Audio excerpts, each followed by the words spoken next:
एक बार की बात है। श्यामपुर नाम का एक गांव था। उस गांव में दो किसान रहते थे। एक का नाम राघव था और दूसरे का नाम मुकेश था। दोनों बचपन से ही बहुत अच्छे मित्र थे। अब दोनों की शादी हो चुकी थी। दोनों अक्सर एक दूसरे से मिला करते। पर अचानक एक दिन राघव मुकेश के पास आता है और कहता है, कैसे हो मुकेश? मैं तो ठीक हूँ, आओ बैठो। और बताओ तुम कैसे हो? मैं भी ठीक ही हूँ। और बताओ घर में सब ठीक ठाक है ना? हाँ सब ठीक है। और तुम्हारी खेती कैसे चल रही है? वही पहले जैसी साल भर के खाने को निकल आएगा। और हो सकता है थोड़ा बहुत मुनाफा भी मिल जाए। मेरी खेती भी ऐसी ही चल रही है। क्या कर सकते हैं? अगर तुम्हारे पास कोई तरकीब हो तो बताओ। तरकीब तो है, पर उसमें मुझे तुम्हारी मदद चाहिए। बिना तुम्हारी मदद के संभव नहीं है। अरे बेझिझक बोलो मेरे मित्र, क्या मदद चाहिए? तुम्हें तो पता ही होगा कि सेब और संतरे शहर में अच्छे दामों पर बिक जाते हैं। हाँ, सेब और संतरों के व्यापार में तो बहुत अच्छा मुनाफा मिलता है। बिल्कुल सही कहा, यही तो करना है हमें। एक यहाँ रहकर दोनों के खेत में सेब और संतरे उगाएगा, दूसरा शहर में जाकर फलों को बेचेगा। ठीक है, तुम मेरे खेत में सेब उगा लेना और मैं अपने खेत में संतरे, और मैं शहर जाकर उन्हें बेचूंगा। जितना मुनाफा होगा दोनों आधा आधा बांट लेंगे। ठीक है, पर सबसे बड़ी समस्या ये है कि सामान को पहुंचाने के लिए बैलगाड़ी लेनी होगी, और उसके लिए मुझे तुमसे कुछ पैसे चाहिए। ठीक है, जैसे ही फसल कटेगी तो हम लोग एक बैलगाड़ी लेंगे और साथ ही सेब तथा संतरे के बीज भी ले लेंगे। यहाँ बैलगाड़ी तो मिल जाएगी, पर सेब और संतरे के बीज के लिए हमें शहर जाना पड़ेगा। ठीक है, पहले बैलगाड़ी ले लेंगे, फिर बीज लेने साथ में शहर चलेंगे। दोनों ने वैसा ही किया जैसा उन्होंने तय किया था। पहले उन्होंने बैलगाड़ी ली, फिर दोनों उस बैलगाड़ी में बैठकर बीज लेने शहर पहुंचे और बीज लाकर खेतों में बो दिए। एक दिन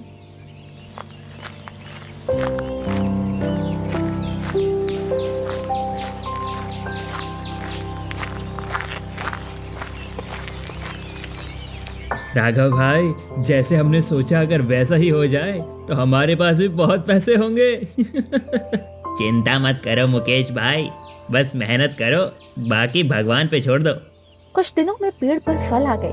मुकेश उन्हें शहर ले जाकर बेच देता और दोनों मुनाफा आपस में बांट लेते। कुछ समय बाद जब उनके पास काफी पैसे हो गए तो मुकेश राघव से बोला,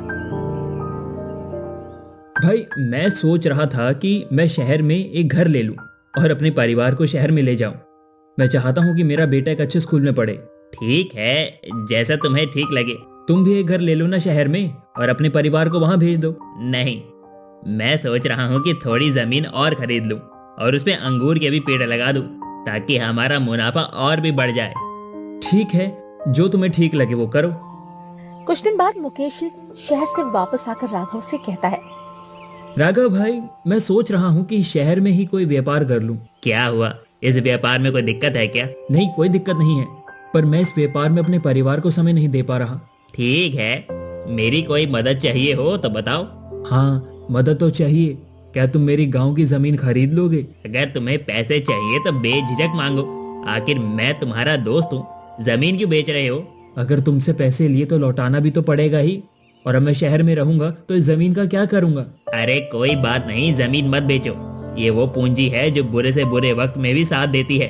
तुम इस जमीन को लोगे या मैं किसी दूसरे को दे दूं? अरे ठीक है ठीक है, ये लो अपने जमीन के पैसे। इसके बाद मुकेश शहर वापस चला जाता है और वहाँ एक कपड़े की दुकान खोलता है। एक दिन जब राघव फल बेचने जाता है तो वो मुकेश से मिलता है। कैसे हो मुकेश, व्यापार कैसा चल रहा है? मैं ठीक हूँ और व्यापार भी बढ़िया चल रहा है। और हाँ एक बात, यहाँ मुझे मुकेश नहीं मुकेश जी कहकर बुलाया करो, बहुत इज्जत है मेरी यहाँ। इतना सुनकर राघव को समझ आ गया था कि अब मुकेश वो मुकेश नहीं रहा जिसके साथ वो बचपन में खेलता था। और फिर राघव वहाँ से गांव वापस चला गया। मुकेश ने मुझसे आज तक ऐसे कभी बात नहीं की। लगता है मुकेश अब बदल गया है। इसके बाद ना ही मुकेश कभी राघव के पास मिलने आता और ना ही राघव मुकेश के पास जाता। दोनों अपने काम में व्यस्त रहते, लेकिन एक दिन मुकेश की दुकान में आग लग गई। अरे नहीं, कोई मदद करो, कोई आग को बुझाओ, मेरी दुकान, मैं लुट जाऊंगा, कोई तो मदद करो। मुकेश की आंखों के सामने उसकी दुकान जल गई और वो रोता ही रह गया। उसने किसी तरह अपने आप को संभाला और शाम को मुकेश और उसका परिवार खाना खाकर सो गए। और जब सुबह उठे, हाय राम, हम तो लूट गए, बर्बाद हो गए, अब क्या होगा? क्या हुआ भाग्यवान, इतना चिल्ला क्यों रही हो? हमारे घर में चोरी हो गई, जो कुछ भी था सब लूट गया। अब कहाँ जाएंगे हम, क्या खाएंगे? हे भगवान। शांत हो जाओ भाग्यवान, पता नहीं भगवान अब कौन कौन सा दिन दिखाएगा। पहले दुकान जल गई, अब घर में भी चोरी हो गई। कुछ दिनों बाद, कुछ भी हो, मुकेश मेरा दोस्त है, भले ही वो कितना ही बदल जाए, मैं नहीं बदलूंगा। इस बार जब भी फल लेकर शहर जाऊंगा उससे जरूर मिलूंगा। अगले दिन राघव शहर जाता है और अपना काम खत्म करने के बाद मुकेश के घर की ओर उससे मिलने जाता है। तभी वो देखता है कुछ लोग मुकेश के घर से उसका सामान बाहर निकालकर सड़क पर फेंक रहे हैं। कौन हो तुम लोग और मुकेश के घर से उसका सामान क्यों फेंक रहे हो? हमारे मालिक अंदर हैं, उन्हीं के कहने पर हम ये कर रहे हैं। इसके बाद जब वो घर के अंदर जाता है तो देखता है मुकेश एक जमींदार के सामने गिड़गिड़ा रहा था। कुछ दिन का समय और दे दीजिए, हम आपका किराया चुका देंगे। ये सुनकर राघव को आश्चर्य होता है कि राघव अपने ही घर में किराए पर रह रहा है। मैं कुछ नहीं सुनने वाला, चले जाओ यहाँ से। थोड़ा सा समय और दे दीजिए जमींदार जी। नहीं, बिल्कुल भी नहीं, अब और कोई समय नहीं दूंगा। थोड़ा तो रहम कीजिए जमींदार जी, हम सड़क पर आ जाएंगे। चाहे जहाँ जाओ पर मेरे घर से दफा हो जाओ। इसके बाद जमींदार अपने नौकर से कहकर मुकेश को घर से धक्के मारकर निकलवा देता है।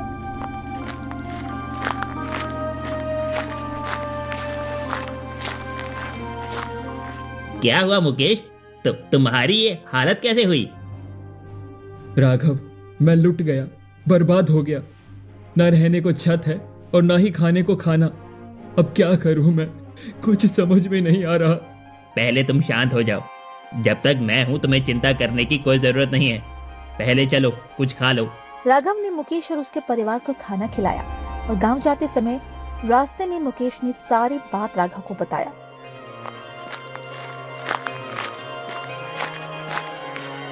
मेरे पास कुछ भी नहीं बचा था तो मैंने खाने और कपड़े के लिए अपना घर बेच दिया।